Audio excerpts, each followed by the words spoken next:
Johnny said they will find to the last Ukrainian.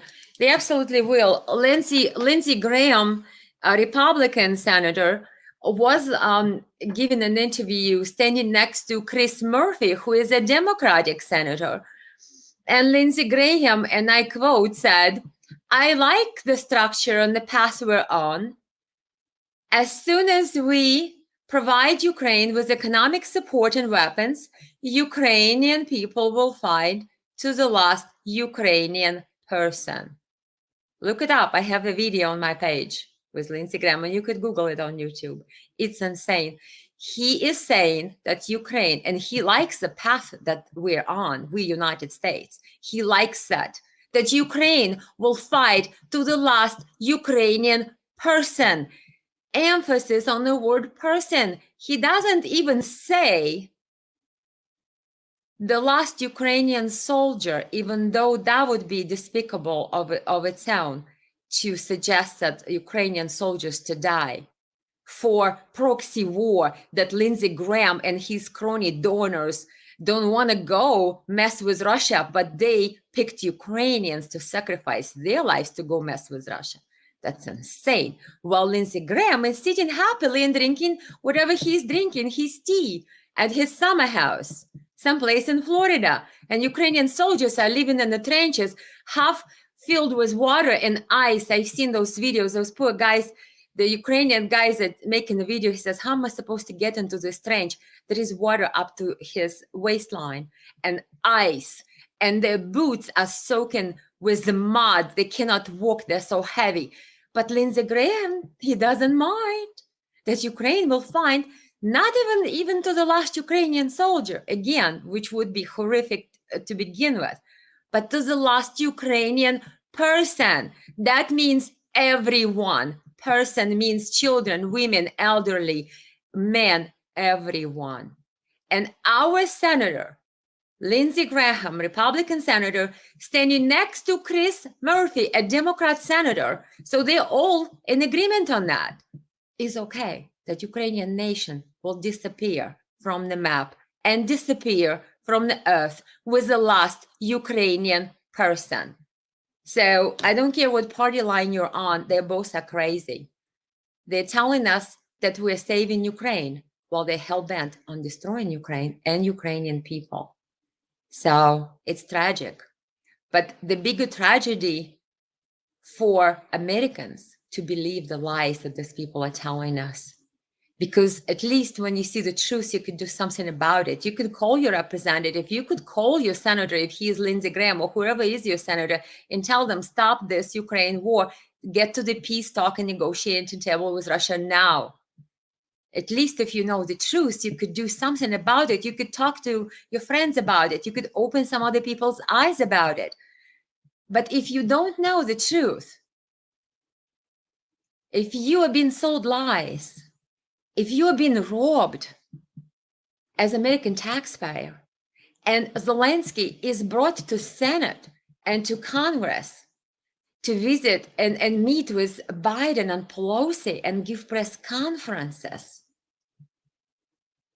and telling us that, oh yeah, it's not a charity that you Americans are doing, it's an investment.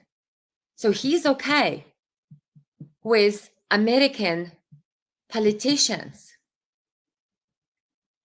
basically sanctioning the murder of his own people on this war that should never have happened in the first place, should Zelensky follow Minsk agreements.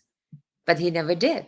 And Angela Merkel now, and Hollander also second that in his recent interview, he said, oh yeah, we knew Minsk agreement was just to buy Ukraine more time to build its NATO army, NATO trained army, so Ukraine could fight and fight Donbass. And obviously Russia is next after Donbass. That's why Russia got up and said enough is enough. But recent interview, Mitch McConnell said, no change for policy to support Ukraine. Ukraine will have enough money, and whatever money we have to give, we'll give it to Ukraine. So you all are waiting. January 3rd, new Congress gets sworn in. More Republicans, more sense. Well, Mitch McConnell just told you No change. Money to Ukraine will keep flowing as it does. And he obviously knows.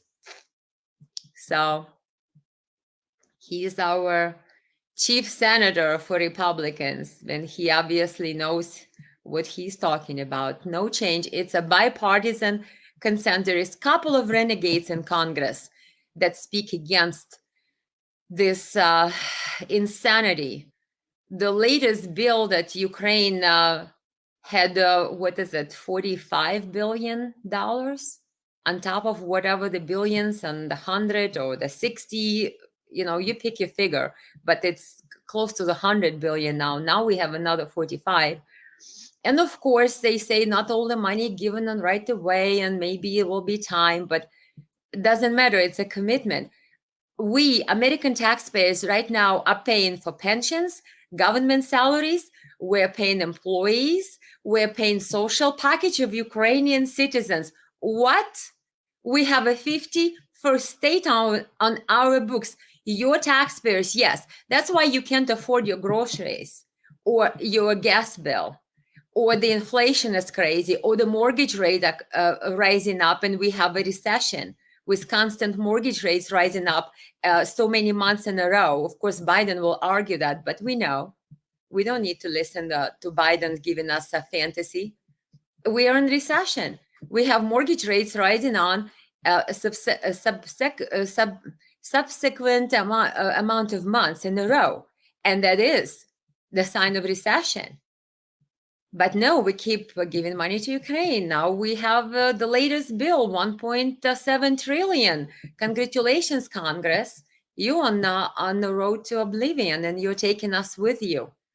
It's insane. If you guys don't understand that our congressman, again, for a couple of exceptions, I think there was a senator from Arizona who said something about, we're not paying for Biden's family secrets in Ukraine. If he has that, he has to go do it himself. But it's only a couple. I think Marjorie Taylor Greene a couple of times spoke against it.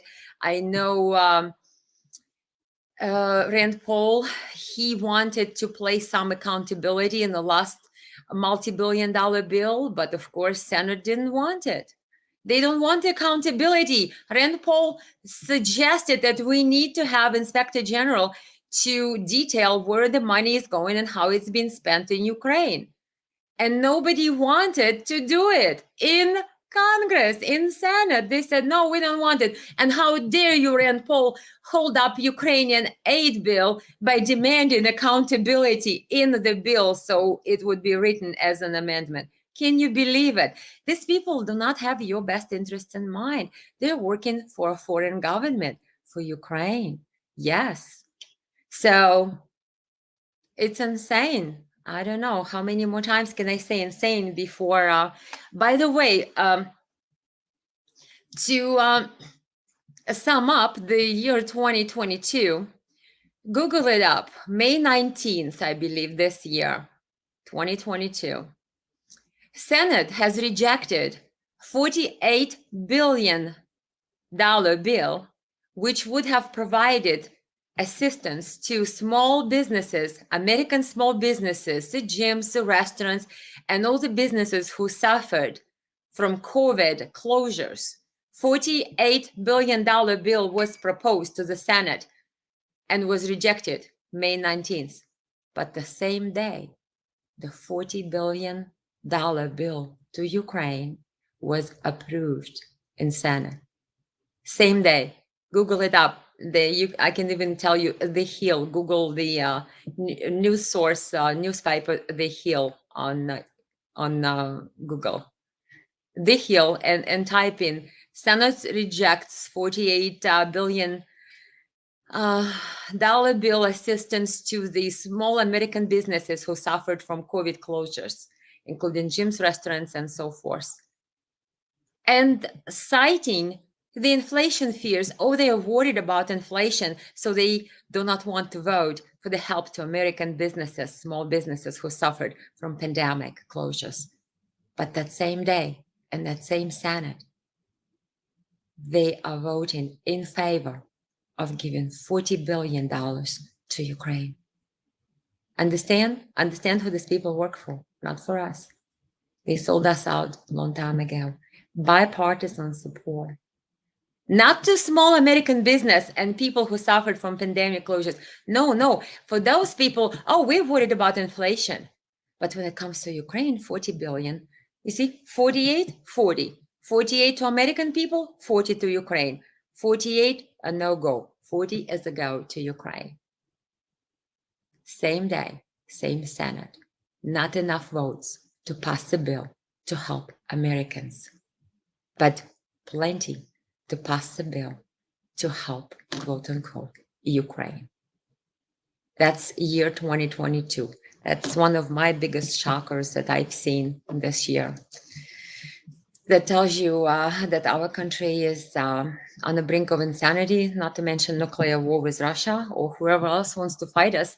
I mean, we're making quote unquote friends with lightning speed. We aggravated China right now. We like to aggravate the Saudis. I mean, who we don't like to aggravate? Korean guy. I mean, anybody who wants to fight us, I think at some point they will just say, you know what? You guys, you had enough. This show has been on the road for too long. So we have to pray for our country, pray for America. I don't know. Our politicians are insane. They are bringing us to nuclear war closer and closer each day. They are bringing us to direct military confrontation on the ground with Russia day to day. They don't have a reverse gear. They don't know when to stop. They could care less about American people, American small businesses. They just serve themselves and their corporate donors or their corporate special interests. I don't know. Look at Biden, and you can't even talk about because they got media on their side, and the media suppresses any truth and all truth, bans people.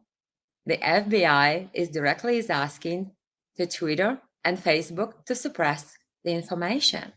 And of course, they suppress it under the guise of, that's Russian propaganda. So you can't, show this information to people. Well, I see. So finds out that truth is now being labeled Russian propaganda. So we have a new label for truth. Truth is new Russian propaganda. Okay. Yeah. So if you don't want something and you want to hide it from American people, the easiest way is to label it a Russian propaganda. Then nobody would want to learn it. Like the same time when I share the RT links to my articles and they put this red line, warning, you are following the link sponsored by Russia, something state media. Why don't they put link warning like this on BBC? Or Daily Beast? I don't get warnings like that if I post the links from those pages. Why they singled out Russia?